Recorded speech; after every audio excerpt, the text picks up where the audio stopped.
यस्तो फिल मलाई मात्र हो कि तपाईँलाई पनि हुन्छ? फोन किन्दा लाग्छ कि 3-4 वर्ष मजाले चलाउँछु, तर फोन किने पछाडि 1 वर्ष नहुँदै पुरानो भएको फिल चाहिँ किन हुन्छ त? 200 रुपए दे और 50 रुपए काट ओवर एक्टिंग के वजह।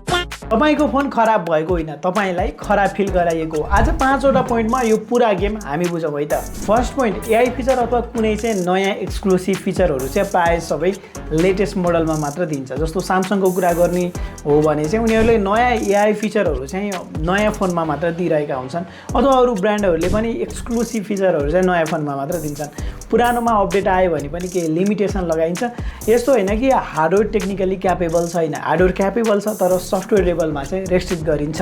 र यसको उद्देश्य चाहिँ एउटै हुन्छ, तपाईँलाई एआई फिचर चलाउनु छ अथवा एक्सक्लुसिभ फिचर चलाउनु छ भने चाहिँ नयाँ फोन लिनु पर्यो भन्ने चाहिँ फिलिङ्स बनाउने। Second, hype cycle. हरेक लन्च इभेन्टको एउटै म्यासेज हुन्छ, your phone is now old. Influencer, camera comparison, reels, unboxing भिडियोहरू इन्डाइरेक्टली हाम्रो दिमागमा बस्दै जान्छ। अपग्रेड नेसेसरी छैन तर हामीलाई नेसेसरी फिल गराइन्छ। Third, updates and performance. अपडेटले सेक्युरिटी फिक्स गर्छ, यो राम्रो कुरा हो, तर एप्स बिस्तारै हेभी हुँदै जान्छन्, ब्याट्री डिग्रेड हुन्छ, हिटिङ पनि बढ्छ।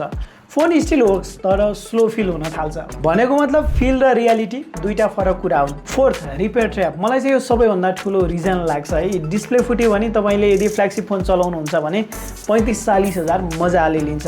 अब फोनको भ्यालुएसन सेकेन्ड ह्यान्डमा कति आइसकेको हुन्छ त्यो आफ्नो ठाउँमा छ होइन। अनि सँगसँगै तपाईँको ब्याट्री लाइफ घटेर ब्याट्री टिकेन भनेर फेर्न जानुभयो भने एकदमै महँगो पर्छ।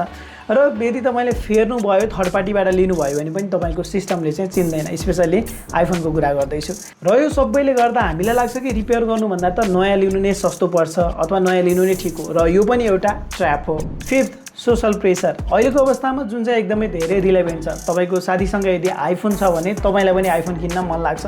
त्यसैले वास्तवमा हाम्रो फोन 1 वर्षमा पुरानो नभएको पनि हुनसक्छ, तर विभिन्न फ्याक्टरहरू जस्तै सोसल प्रेसर, मार्केटिङ होइन, ट्रेन्ड जस्ता कुराहरूले चाहिँ हामीलाई पुरानो फिल गराइरहेको पनि हुनसक्छ। अब कमेन्टमा लेख्नुहोस् तपाईँले चलाइरहेको फोन कति वर्ष अगाडि किन्नुभएको हो र पुरानो फिल भएको छ कि छैन। र यस्तै भिडियोको लागि मलाई फलो गर्नुहोस्।